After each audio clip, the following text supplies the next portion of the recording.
함께 한번 따라해 보겠습니다. 찬송 중에 계시는 주님. 다 같이 한번 해보겠습니다. 시작. 찬송 중에 계시는 주님.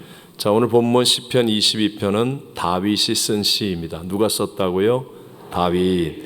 그런데 정말 고난 가운데 썼던 시입니다. 사울 왕에게 쫓겼을 때이든지 아니면 아들의 반란으로 인하여 도망갈 때 쓴 시였든지 정말 다윗의 깊은 고난 절망 속에서 쓴 시인데, 그런데 그때로부터 약 1000년이 흐른 뒤에 예수님께서 십자가에 달리실 때의 모습을 예언하는 내용이 되어졌습니다. 우리 1절 말씀 한번 다 같이 읽어보겠습니다. 내 하나님이여, 내 하나님이여, 어찌 나를 버리셨나이까? 어찌 나를 멀리하여 돕지 아니하시오며 내 신음소리를 듣지 아니하시나이까? 다윗이 깊은 절망 가운데 외치는 소리인데 우리 익숙하지요? 예수님께서 십자가에서 외쳤던 가상 7원 7마디의 말씀 가운데 나오는 말씀이기도 하잖아요. 내 하나님이여, 내 하나님이여, 어찌하여 나를 버리셨나이까? 근데 여러분 한 번만 생각해 보십시오. 정말 굉장히 절망적인 상황이라는 것은 우리가 공감이 되지만 우리는 이미 결과를 알고 있습니다. 결과론적으로 보았을 때 하나님께서 정말 버리셨습니까? 안 버리셨습니까? 안 버리셨다는 거죠. 오히려 다윗은 역전승을 거두고 역사 속에서 가장 위대한 왕, 만성천자와 같이 존귀하게 높여주시는 사람이 되었다는 것을 우리는 다 잘 알고 있습니다. 또 이 시편을 인용하여서 십자가에서 외치셨던 예수님, 하나님이여 나의 하나님이여 어찌하여 나를 버리셨나이까 하셨던 그 예수님을 하나님이 버리셨습니까? 안 버리셨죠. 예수님이야말로 사망 권세를 이기고 무덤문을 여시고 부활하신 부활의 첫 열매의 위대한 역전승의 주인공이 되셨습니다.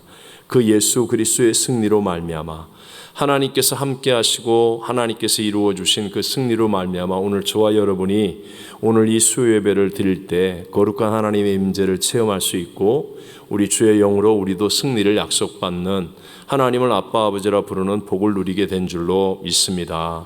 예수님 십자가와 부활 때문에 우리의 영혼이 구원을 받았고 지금 죽어도 천국 가며 예수님의 재림을 준비하는 깨어있는 사람으로 살 수 있는 복을 누리게 되는 것입니다. 놀라운 하나님의 영광을 나타내어 주셨습니다. 어찌하여 나를 버리시나이까? 하지만 하나님은 버리시지 않았어요. 오늘도 마찬가지겠죠. 오늘 예배에 참석한 분들 가운데는 종종 어떤 분의 마음속에는 이 다윗의 이 고백과 같은 또는 예수님의 고백과 같은 그런 심령이 되어 있는 분도 있으실 거예요. 하나님 어찌하여 내 가정에, 어찌하여 우리의 자녀들에게, 어찌하여 나의 이 직장과 사업에, 어찌하여 나의 이 학교 생활에, 어찌하여 나의 이민 생활에, 어찌하여 내 육신에 이런 고통을 주십니까? 어찌하여 나를 버리시나이까? 그런 느낌을 가지고 아마 이 비슷한 탄식을 하는 분이 계실지도 모릅니다. 우리 인생을 살아가면서 이런 절박하고 고통스러운 그런 시간들, 그런 문제들을 분명히 만날 때가 있습니다. 하지만 기억하십시오. 우리가 다윗의 신앙을 배우고 예수님을 똑바로 안다면 하나님은 절대로 우리를 버리지 아니하셨고 깊게 보고 길게 보고 넓게 보면 하나님 반드시 더 크고 위대한 역전승을 우리에게 이루어 주시는 분인 줄로 믿습니다. 그 역전승을 위해 이 두 가지를 여러분 꼭 기억하셔야 됩니다. 그냥 이루어지는 역전승은 아니겠죠. 하나님의 역사로 버리시지 않았구나, 하나님이 더 크고 깊은 뜻을 이루시는구나, 이 감격을 회복할 수 있는 두 가지, 반드시 이 두 가지만은 있어야 될 것입니다. 그 첫 번째가 하나님은 찬송 중에 계시는 분이심을 믿어야 합니다. 다시 한번, 하나님은 무엇 중에 계세요? 찬송 중에. 하나님은 찬송 중에 계시는 분이심을 우리가 분명하게 믿어야 합니다. 한 번 더 여쭤보겠습니다. 여러분, 하나님이 정말 나의 찬송 중에 계시는 분이라고 믿으시면 아멘 합시다. 네. 여러분, 세상에서 제일 비싼 라면이 어떤 라면인지 아세요? 고기라면, 신라면, 진라면, 컵라면, 너구리라면, 세상에 제일 비싼 라면이 뭔지 아세요? 그게 바로 주와 함께 라면. 자, 아재 개그였습니다. 내가 욕먹을 줄 알고 한 개그였습니다. 아니 설교를 준비하면서 갑자기 이 생각이 나는데 난 굉장히 행복했어요. 주와 함께라면 왜 이런 얘기가 나올까요? 여러분 진짜 최상의 복은 어떤 기도응답 또는 병고침 아니면 어떤 하나님의 능력과 기적, 사실은 이것보다 더 진짜 최고 최상의 복은 주님이 함께 하는 것이라는 것이죠. 정말 주님이 함께 하는 거죠. 역사 속에서 이스라엘의 초대 왕은 사울이었습니다. 그리고 그때에 다윗은 목동에 불과했습니다. 하지만 하나님이 떠난 사울 임금보다도 하나님이 함께하는 어린 목동 다윗이 더 위대한 인생이 되었다는 것 우리 모두가 너무나 잘 알고 있지 않습니까? 함께한다는 것은 다 누린다는 것을 의미합니다. 맞죠, 여러분? 네, 주님이 나와 함께한다는 것은 주님의 것을 다 누린다는 거예요. 주님의 것을 다 우리가 사용할 수 있고 가질 수 있고 함께할 수 있다는 것, 그것을 의미하죠. 그래서 예수님을 이 땅에 보내어 주시면서 하나님께서 하신 최고의 말씀이 뭐예요? 마태복음 1장 23절을 함께 읽어볼까요? 보라, 처녀가 잉태하여 아들을 낳을 것이요 그의 이름은 임마누엘이라 하리라 하셨으니 이를 번역한즉 하나님이 우리와 함께 계시다 함이라. 예수님은 임마누엘, 하나님이 우리와 함께 계시다. 여러분 최고의 복이라는 것을 우리에게 말해주죠. 또 예수님께서는 성령님을 보내어주시는 것을 약속하시면서 요한복음 14장 18절에 말씀할 때 내가 너희를 고아와 같이 버려두지 아니하고 너희에게로 오리라. 세상 끝날까지 너희와 함께 하리라. 이것이 우리 주님이 주시는 최고의 복이라는 것이었습니다. 자, 그렇다면 여러분 기억하십시오. 우리 주님은 분명히 약속을 지키시는데 그럼 그 하나님이 언제 함께 하시겠습니까? 언제 함께 하시겠습니까? 물론 많은 케이스 바이 케이스가 있겠죠. 그런데 여러분 정확한 해답이 오늘 본문에 나와요. 먹을 것을 좋아하는 사람은 맛집을 찾아다니면서 먹을 것과 함께 하려고 합니다. 멋을 좋아하는 사람은 옷을 찾아다니며 쇼핑을 할지도 모르겠죠. 또 모험을 좋아하는 사람, 산을 좋아하는 사람, 다 그렇게 하는 거 함께 하겠죠. 마찬가지로 여러분 하나님은 무엇을 좋아하십니까? 어떤 사람과 함께 하신다고 약속하셨습니까? 물론 여러 가지가 있지만 오늘 본문에서 가장 깊은 절망과 고난 속에서 부르짖는 다윗이 우리에게 전해준 이 말은 핵심 중에 핵심이며 정답 가운데 정답입니다. 3절을 함께 읽어봅니다. 이스라엘의 찬송 중에 계시는 주여 주는 거룩하시니이다. 아멘. 하나님이 어느 중에 계시다고요? 찬송 중에. 이스라엘의 찬송. 저와 여러분 하나님이 택한 영적인 이스라엘이죠. 그러니까 우리가 찬송할 때 하나님 임마누엘을 약속하신 하나님이 그와 같이 우리를 버려두지 않고 우리 속에 세상 끝날까지 우리와 함께 하겠다고 약속하신 하나님이 함께해 주신다라는 것입니다. 여러분 이게 너무나 중요한 거예요. 하나님은 사실은 우리의 찬송을 통하여 최상의 영광을 받으시고 만족을 얻으시는 분입니다. 한 번만 생각해 보세요. 우리가 일을 잘하면 얼마나 잘하겠습니까? 네? 우리가 뭘 만들어요. 얼마나 잘 만들어요. 하나님을 위해서 만들어요. 하나님이 만든 곤충 하나, 물고기 한 마리, 풀 한 포기, 꽃 한 그루를 보십시오. 그보다 잘 만들 수 있는 인간이 어디 있습니까? 그래요, 안 그래요? 그러니까 내가 잘 만들면 뭘 얼마나 잘 만들고 내가 일을 잘한들 얼마나 더 잘하겠습니까? 하나님은 진짜 하나님이 제일 못한 것이 인간이 제일 잘한 것보다 위대한데 내가 무슨 하나님을 위해서 뭘 했다, 업적을 만들었다 그런 것으로 하나님께서 움직이는 게 아니라는 거예요. 근데 놀랍게도 우리 하나님은 이스라엘의 무엇 중에? 찬송 중에 거하시겠다. 이렇게 약속하고 계신 거예요. 그러니까 여러분 우리는 이 말씀을 믿어야 돼요? 안 믿어야 돼요? 믿어야 돼요. 여러분 믿게 되시길 바랍니다. 혹시 이때까지 신앙생활을 오래 했는데 목사님 저는 10년 다녔어요. 20년 다녔어요. 근데 나와 함께 하신 임마누엘 하나님을 한 번도 체험해 보지 못했어요. 그런 분이 계시면 제가 분명하게 체험할 수 있게 해드릴 수 있어요. 그건 찬송가를 한 번만 이 처음부터 끝까지 다 불러보세요. 여러분이 아는 거 다 불러보세요. 반드시 하나님 임재를 체험합니다. 제가 금식하면서 불러보니까 한 6시간 동안 불러본 적이 있어요. 그때는 지금보다 좀 적었어요. 요새는 찬송가가 자꾸 많아서 600장이 넘잖아요.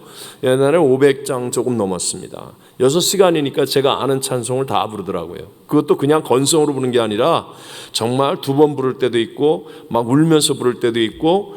그런데요, 분명한 것은 어마어마한 하나님의 거룩한 임재를 반드시 체험하게 된다는 거예요. 네? 찬양하는 것 그 자체가 하나님과 나 사이가 건강한 관계가 된다는 것을 증거해 주는 일입니다. 우리 효도잔치 할 때 우리 어린 자녀들이 나와서 손자 손녀들이 나와서 노래를 부르고 하잖아요. 노래 부를 때 율동할 때 음정도 틀리고 박자도 틀리고 가사도 틀리고 뭐 하는지도 잘 몰라요. 그러면 우리가 뭐라고 그래요? 야, 내려가라 임마, 나가라 이놈 자식들아, 이게 뭐냐 막 이래요? 아니잖아요. 다 박수를 쳐주고 기뻐하고. 여러분 거기 나온 우리 손자가 노래 좀 틀렸다고 집에 가서 팬 사람 있어요? 그런 사람 아무도 없지. 오히려 막 다 틀리고 막 그래도 막 사랑한다고 그러고 뽀뽀도 해주고 칭찬해주고. 왜 그래요? 그게 관계이기 때문에. 여러분 우리가 하나님을 향하여 진짜 마음을 열고 찬송한다는 그것이 하나님과 나와의 관계가 얼마나 깊게 이루어지는 일인가 하는 것을 우리에게 보여주는 것입니다. 신앙생활에 있어서 하나님의 역사를 위해서 얘기한다면 그런 의미에서 우리의 신앙생활은 찬송과 기도로 한다라고 말할 수 있습니다. 무엇과 무엇으로 한다? 찬송과 기도로 한다. 그래서 과거를 도와주신 일을 기억하며 찬송하고, 그리고 미래를 이끄실, 현재의 어려움을 이기고 우리의 미래를 이끄실 하나님을 바라보며 기도하는 것, 바로 이게 찬송과 기도. 오늘 본문도 나의 하나님 어찌하여 나를 버리시나이까 하면서도 다윗이 뭐라고 그래요? 찬송 중에 계시는 주님 하면서 고백하잖아요. 이 찬송을 회복하고 그리고 부르짖고 내가 의뢰하나이다 기도하니까 결론으로 내려가면, 그러면 하나님이 나를 도우시고 붙드셔서 놀라운 역전승을 이루어 주심을 이제 고백하고 소망 가운데 시편을 마치게 되는 거예요. 야고보서 5장 13절에도 보면 두 가지를 얘기하시잖아요. 고난당하는 자가 있느냐? 저는 뭐 할 것이요? 기도할 것이요. 또 즐거워하는 자가 있느냐? 그러면 뭐하라? 찬송할지라. 이게 기도와 찬송, 찬송과 기도로 우리의 신앙이 이루어지는 것이다. 하나님 앞에서 우리가 할 수 있는 일을 해나가는 것이다라고도 말할 수 있어요. 바울이 아시아로 가고자 했지만 성령이 감동하셔서 유럽으로 갔습니다. 순전히 성령이 인도하셔서 유럽으로 가신 거예요. 그런데 유럽에 가서 첫 번째 빌립보성에서 복음을 전하고 정말 놀라운 예수의 이름으로 권능을 나타내는데 그 일이 오히려 화근이 되어서 사람들에게 미움을 받고 붙잡혀 매를 맞고 빌립보 깊은 감옥 속에 갇히게 되어지죠.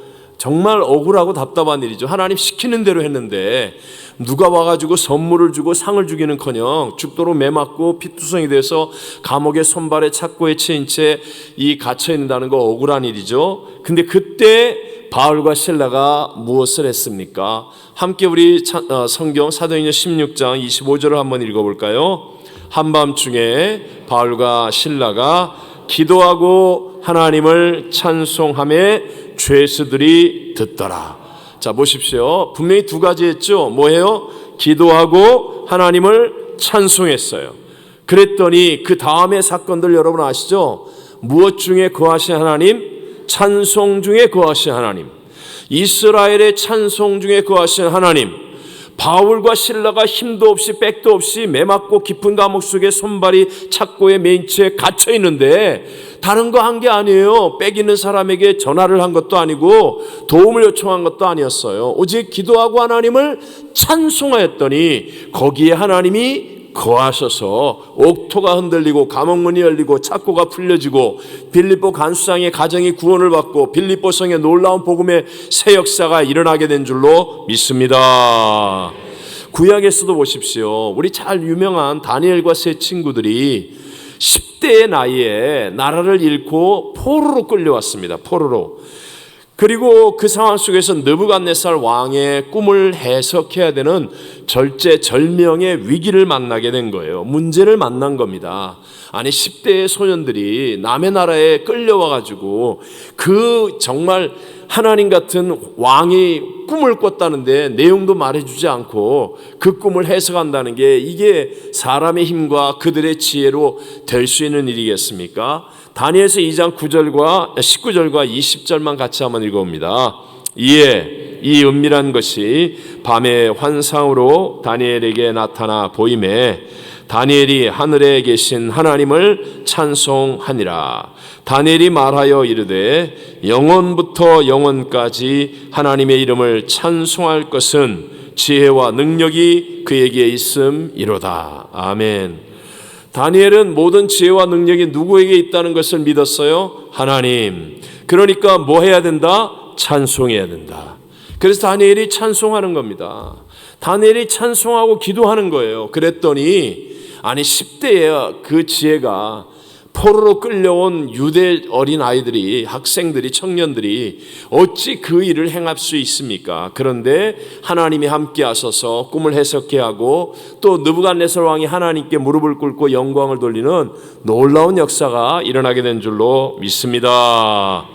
사랑하는 성도 여러분, 정말 우리의 가정과 우리의 자녀들이 평생 동안 하나님과 함께 하기를 원하시면 아멘 하십시오. 그러면 뭘 가르쳐야 돼요? 뭘 하게 해야 돼요? 대답해봐요. 하나님 뭐 중에 거하신다고요? 오늘 찬송 중에 거하신다고 그랬잖아요.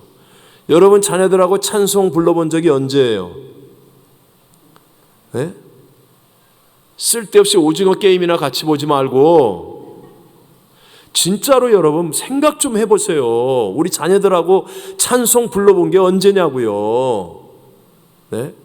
그러고 나서 우리 애들 보고 너는 하나님을 안 믿는다는 둥, 왜 하나님은 우리 애들을 안 지켜주냐는 둥, 우리 애들과 왜 하나님은 함께하지 않냐고 그러고 우리 애들은 왜 이렇게 삐뚤어지냐고 그러고 그런 소리 하면 되겠어요 여러분?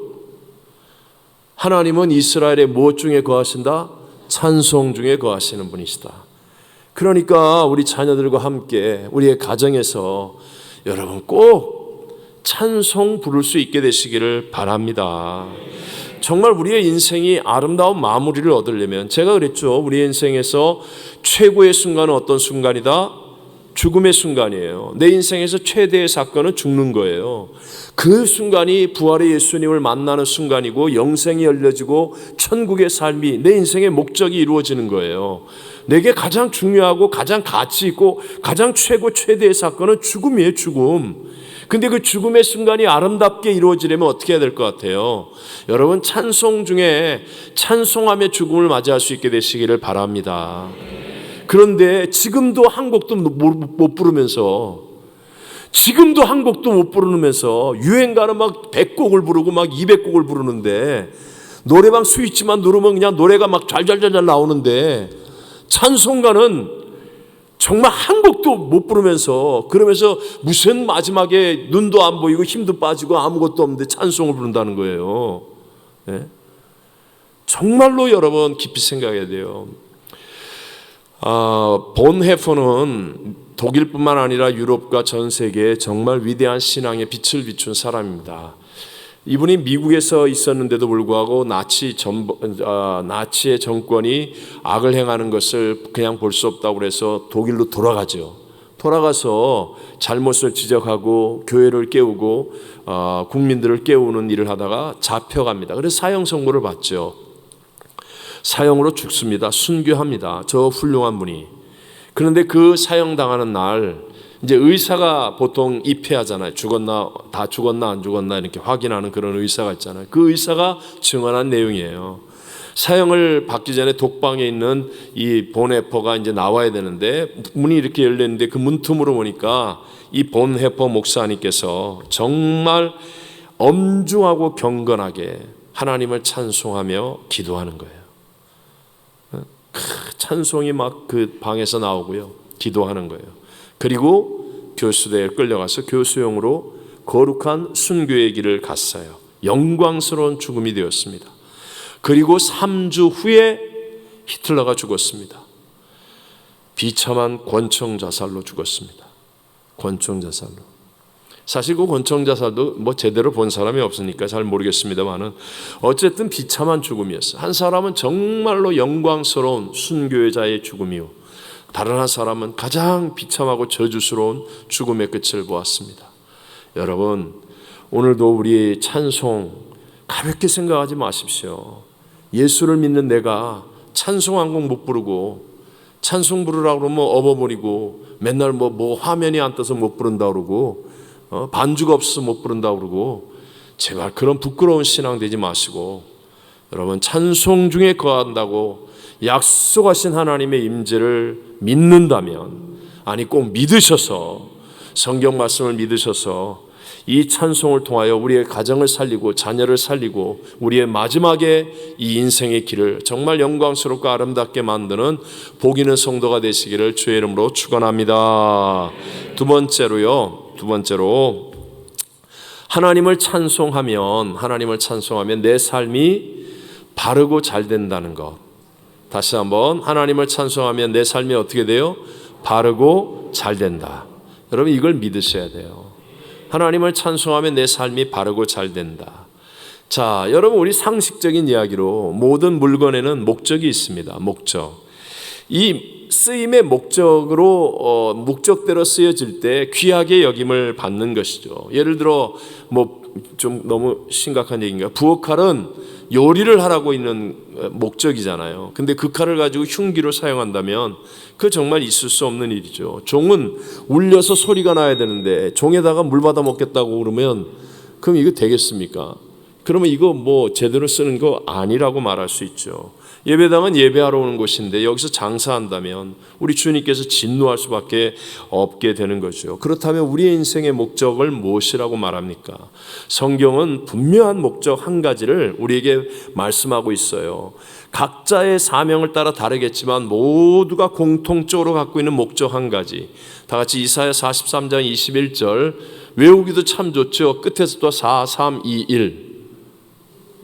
예, 그죠?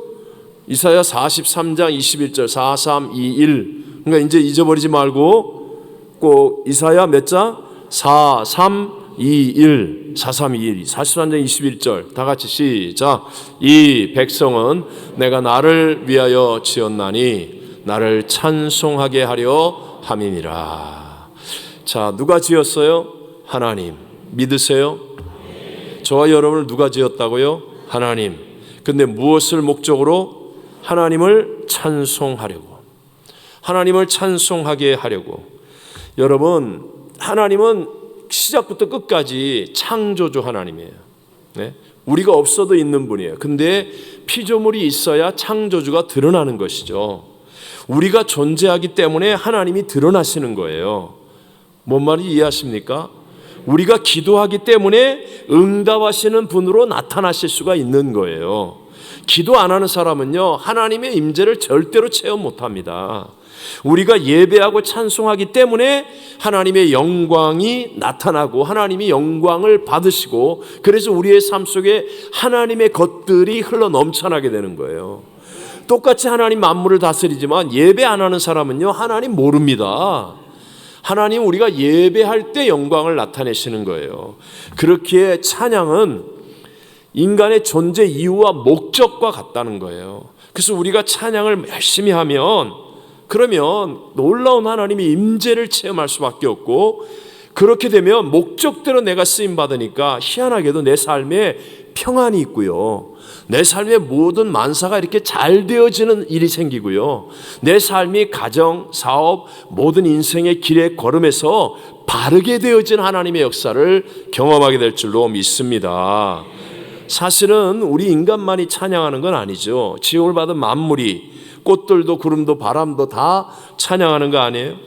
꽃들도 구름도 바람도 넓은 바다도 찬양하라 찬양하라 예수를.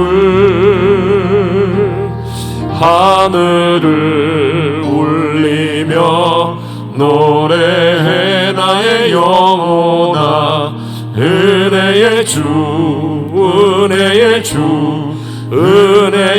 한 번만 더 할까요?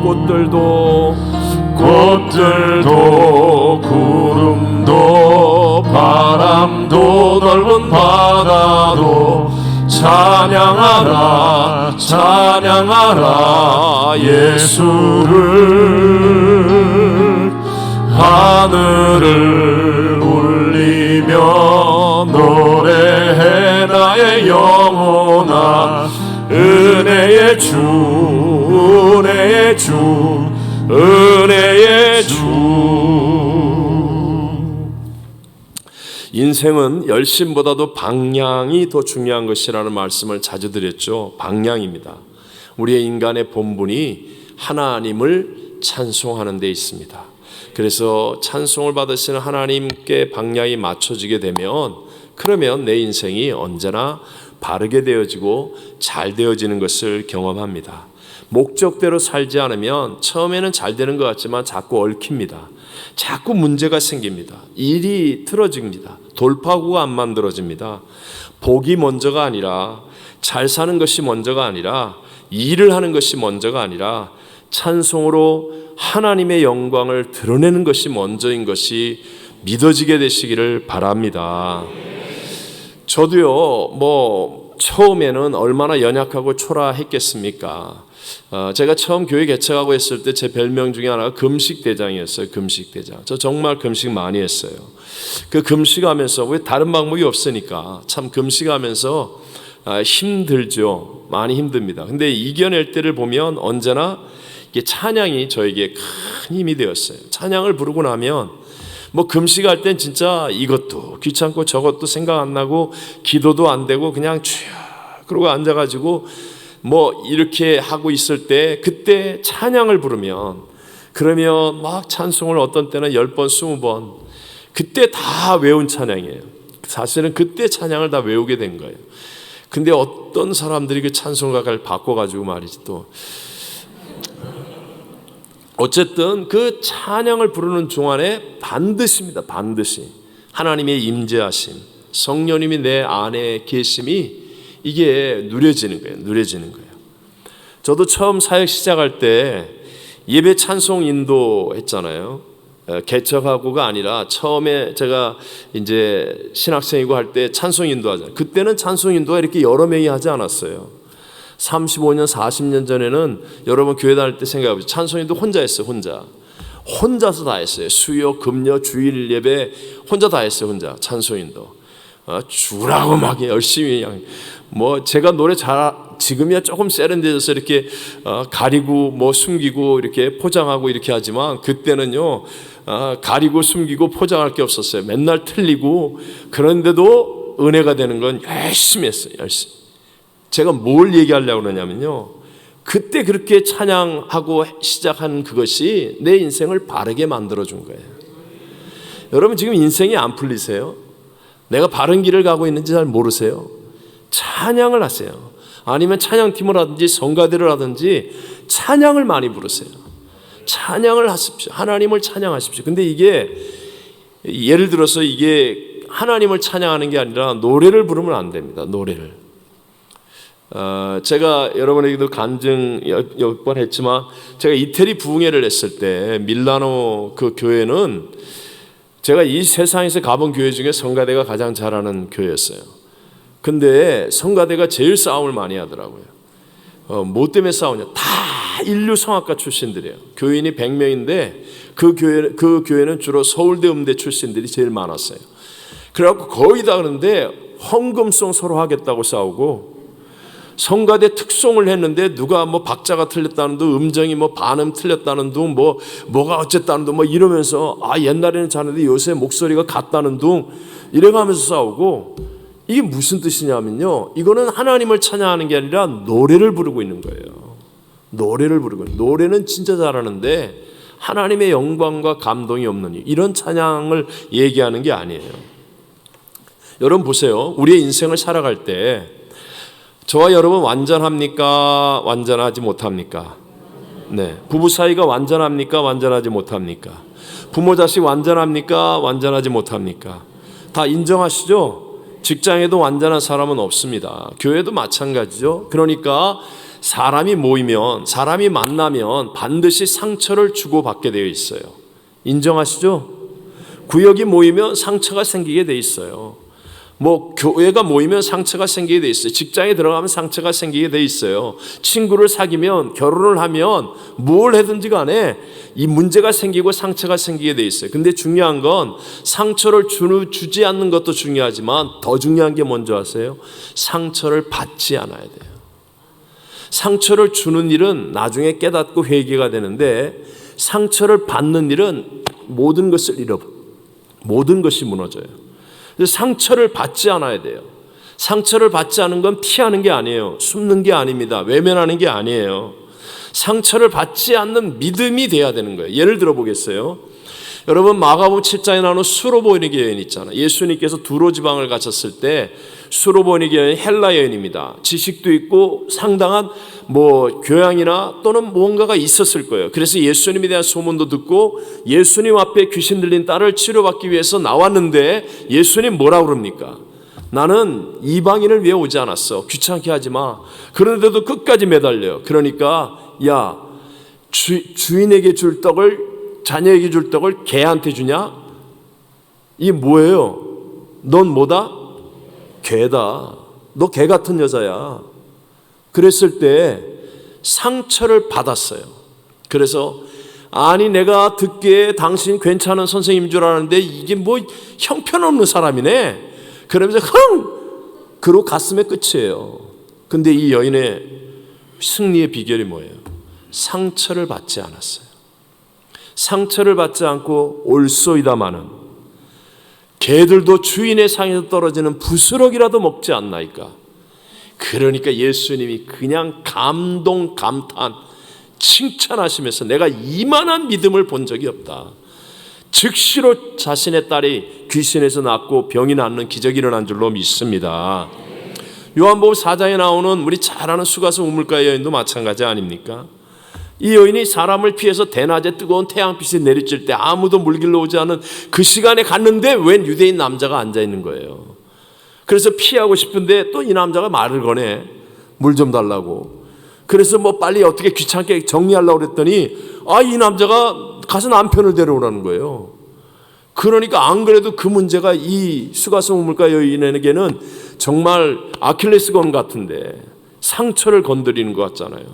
그래서 나 남편 없어요 그랬더니 예수님이 얘기해요. 옳다. 네가 하는 말이 있다. 너 전에 남편 5인데 6번째 남자와 아무렇게 사니까 너 남편 없는 거다. 이 말은 뭐예요? 다 안다는 거 아니에요. 상처받으면 어떻게 돼요? 이 남자가 다 아네? 근데 왜 물어보는 거야? 그러고 상처받아서 갔으면 이 여인은 그냥 끝이에요. 끝이라고요. 예수님의 복음은 단도직입적입니다. 눈치 보고 이런 거 없어요. 그대로 그냥. 그런데 상처를 안 받는 사람이어야 돼요. 상처를 안 받고 이 여인이 끝까지 주님과의 대화에 성공하잖아요. 그래서 결국은 마을을 변화시키고 자신의 운명을 변화시키는 정말 성경의 위대한 여인으로 인생이 역전승되지 않습니까? 만약에 여러분 상처받았어 그러고 딱 끝나면요 그 인생 끝나는 거예요. 그거로 끝이라고요. 그거로 끝. 더 크고 위대한 하나님의 이 어마어마한 축복을 못 누리는 거예요. 그래서 신앙생활할 때 진짜 중요한 것은 내가 상처를 받지 않아야 돼. 예를 들어 베드로도 보십시오. 베드로도 예수님을 3번이나 부인하고 저주까지 했던 사람입니다. 그런데 몇 년이나 지났다고? 몇 년이 아니잖아요. 몇 달 아니잖아요. 며칠 지나지도 않았는데 이 베드로가 복음 전하러 나갑니다. 담대하게 이 예루살렘에서 복음을 전하여 한 번에 3,000명, 5,000명을 변화시켜요. 이 말의 의미가 뭐죠?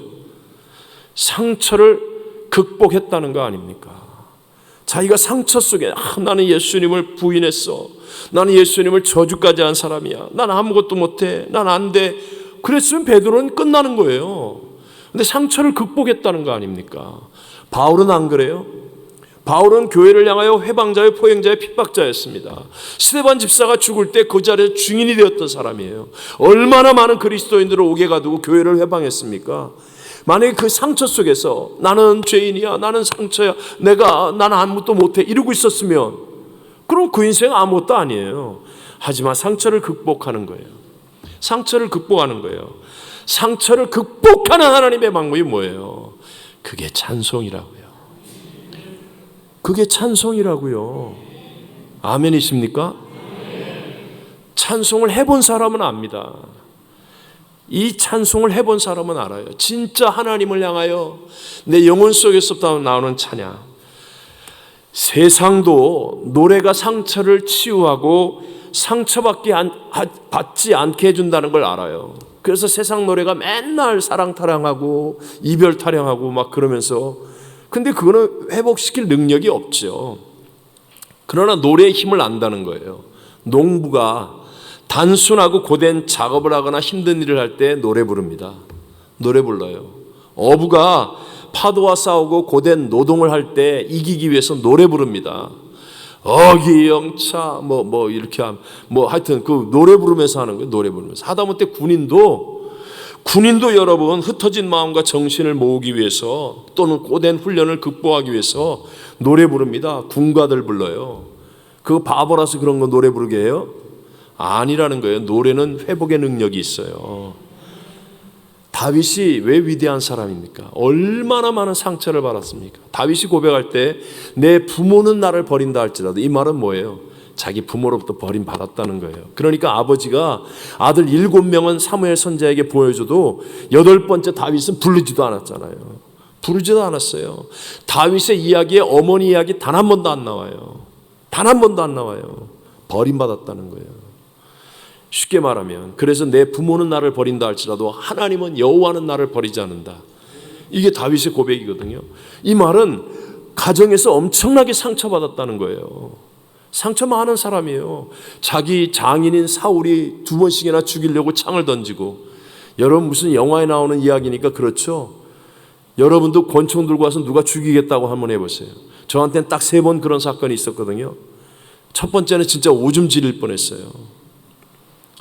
말이 안 나와요. 더더더더더더 떨려가지고. 2번째는 좀 막 놀래가지고 막 어떨 줄은, 3번째 되니까 좀 담대해지더라고. 말이 나오더라고. 말이. 쉽지 않다고요. 창을 던져서 죽이겠다는 그 사울을 끝까지 용서하는 게, 매일 그 아둘람 동굴에서 광야에서 피신한 생활하는 게 그게 얼마나 큰 상처였겠습니까? 상처. 근데 다윗은 상처가 없어요. 사울왕의 장례식을 그렇게 아름답게 해줘요. 그 마음속에 상처가 없어요. 이유가 뭐예요? 시편의 반이 다윗의 찬송이에요. 다윗의 찬송이에요. 아버지가 자기를 버려도 아버지 양을 치면서 시간만 있으면 비파와 수금을 타며 찬송 불렀어요. 형으로부터 조롱을 받아도 찬송을 불렀어요. 이 찬송이 상처를 받지 않게 하는 능력, 상처받은 영혼과 마음을 회복하는 능력이 있는 줄로 믿습니다. 찬송 안 부르고 오늘날 살 수 있다고요? 근데 오늘 현대인들이, 오늘 우리 그리스도인들이 찬송을 안 불러요. 찬송을 앞에 나와서만 하는 사람만 불러요. 앞에 나와서만. 요즘은 더군다나 마스크까지 쓰고 있겠다. 부르는지 안 부르는지 알게 뭐야 그러면서 마스크 안에서 그냥 입만 진짜로 마귀가 마지막 때 영혼을 도적질하기 위해 모든 일을 하고 있는 거예요. 찬송 부르셔야 합니다. 찬송 부르셔야 합니다. 네. 혹시 여러분 가운데 난 지금 너무 힘들어, 목사님이 지금 내 사정을 몰라서 그렇지 내가 어떻게 그 사정으로 찬송을 불러? 혹시 이런 말씀 하시는 분, 생각하시는 분 있다면 제발 그런 소리 하지 마세요. 역설적으로 기독교 역사에서요, 가장 아름다운 찬양시가 만들어진 때는 다 역사가 가장 힘들 때였습니다. 유럽에서 가장 많은 찬양시가 만들어진 때는 100년 전쟁 때예요. 유럽 전체가 전쟁의 끔찍한 고통으로 막 그냥 서로 죽고 죽이는, 그래서 대륙을 덮고 피폐해질 그때 진짜 아름다운 찬양시들이 다 만들어졌어요. 우리 현대 복음성가의 원조가 뭐예요? 흑인 연가 아닙니까? 19세기에 미국 남부의 그 끔찍한 노예 생활의 고난 가운데 만들어진 영혼의 노래, 짐승처럼 취급받고, 그래서 작사자 작곡자도 몰라요. 정말 짐승보다 못한 그런 대우를 받으면서도 그들이 믿음을 가지고 하늘을 소망하며 영광 가운데서 승리할 수 있었던 이유, 그게 찬양이에요. 요즘 뮤지션들이 말하는 그 소울이 있던 노래, 그게 숙인 영가 아닙니까? 그 고난 속에서 진짜 하나님을 향한 찬양을 부르는 게 되었다는 거예요.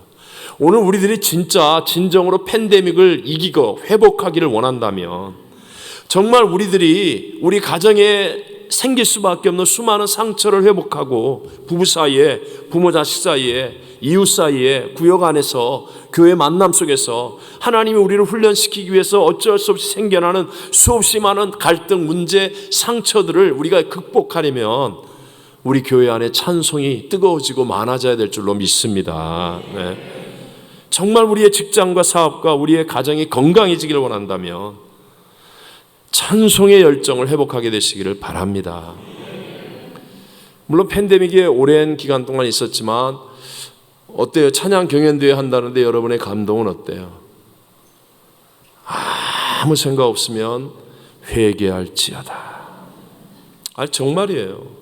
저는 그런 의미에서 우리에게 주시는 이런 것들이 우리를 돌아보게 하는, 우리를 비추어 보게 만드는 참 귀중한 일이라고 생각해요. 다시 한번 생각하셔야 돼요. 찬양을 통해서 우리의 영성이 살아나면, 정말 이게 회복을 체험하게 되면, 그러면 전에는 당연하게 보였던 것들이 하나님의 은혜라는 것을 알게 돼요. 정말 삶이 더 깊어지고, 더 귀중해지고, 더 아름다워지고, 더 위대해지는 인생을 살 수 있어요. 찬송을 통해서 가망 없는 사람들이 가망 없는 마음의 소망이 일어나는 것을 경험하게 됩니다. 부부관계가 희한하게 아무것도 안 했어요. 어제처럼 오늘도 또 싸울 거예요. 그런데 찬송이 가득 차지잖아요. 어느 날 회복되어지는 놀라운 기적을 체험하게 될 줄로 믿습니다. 부모 자식 사이에 아무리 애를 써도 간극이 메워지지 않아요. 안 돼요. 보는 데서만 되는 척할 뿐 마음이 안 돼요. 그런데 찬송을 부르기 시작하면, 그 가정에 입술에 찬송이 하나님을 향하여 외쳐지기 시작하면 우리의 상상을 초월하는 하나님의 기적이 반드시 우리의 가정과 자녀 사이에 일어나게 될 줄로 믿습니다. 예. 찬송을 통하여 술, 담배가 끊어지고 마약, 도박, 음란이 끊어지고 주님을 사랑하는 마음으로 변화되는 거예요. 내가 변화하겠다고 하면 안 됩니다. 이를 악물어도 안 됩니다.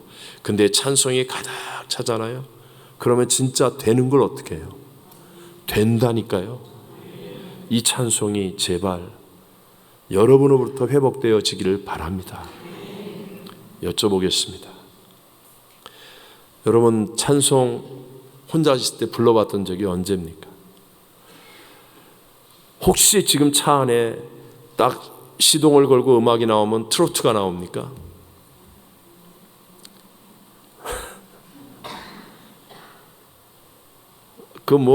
내가 회개하라는 말은 안 하겠는데요.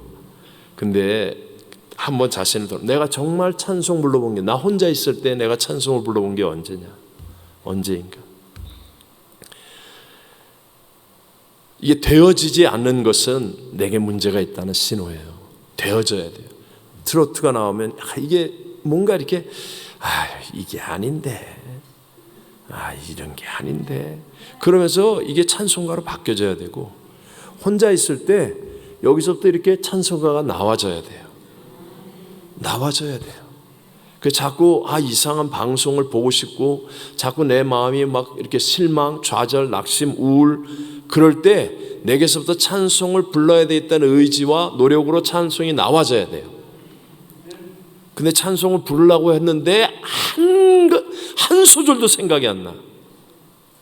이거는 하나님 탓이 아니에요. 절대로 하나님 탓이 아니에요. 정말 여러분이 우리 자신을 돌아봐야 합니다. 우리 함께 정말 찬송 중에 거하신다고 약속하신 하나님의 말씀을 믿는 자가 되시기를 바랍니다. 그래서 우리 하나님을 찬송함으로 내 삶이 바르고 잘 되어지는 우리 복을 누리고, 우리의 다음 세대에 하나님과 함께하는 최고의 복을 증거하는 우리 모두가 되시기를 주의 이름으로 축원합니다. 함께 우리 은혜 찬양합시다. 은혜.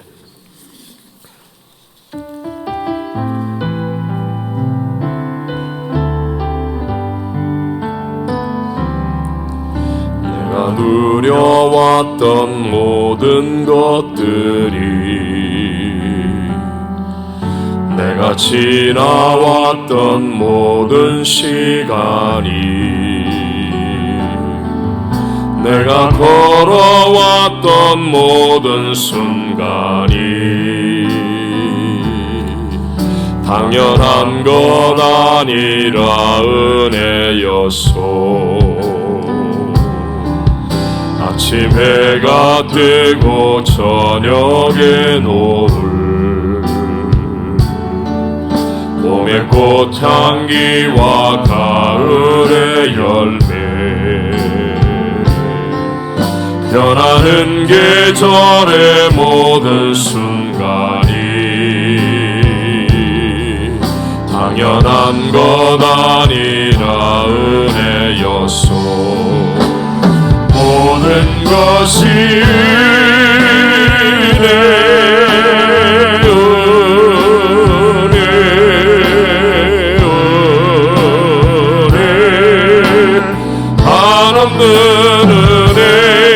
삶에 당연한 것 하나도 없었던 것을 모든 것이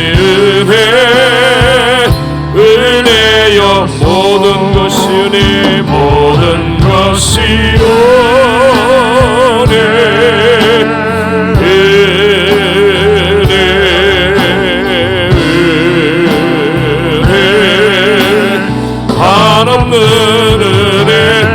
삶에 당연한 것 하나도 없었던 것을 모든 것이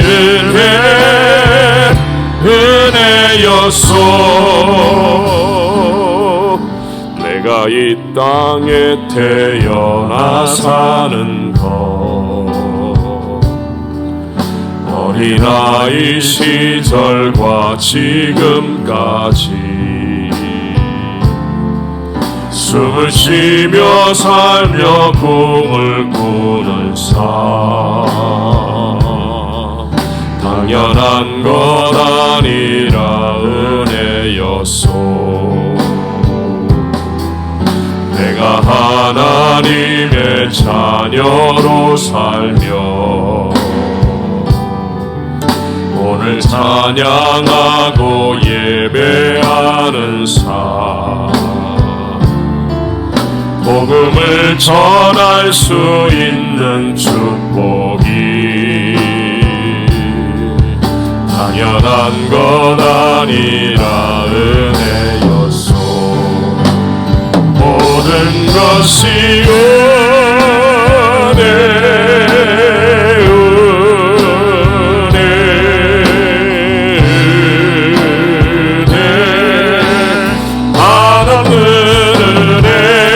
삶에 당연한 것 하나도 없었던 것을 모든 것이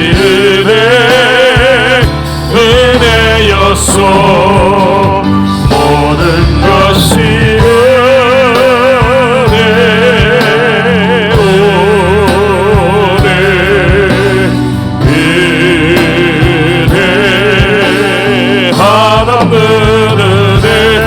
삶에 당연한 것 하나도 없었던 것을 모든 것이 은혜 우리 마지막으로 모든 것이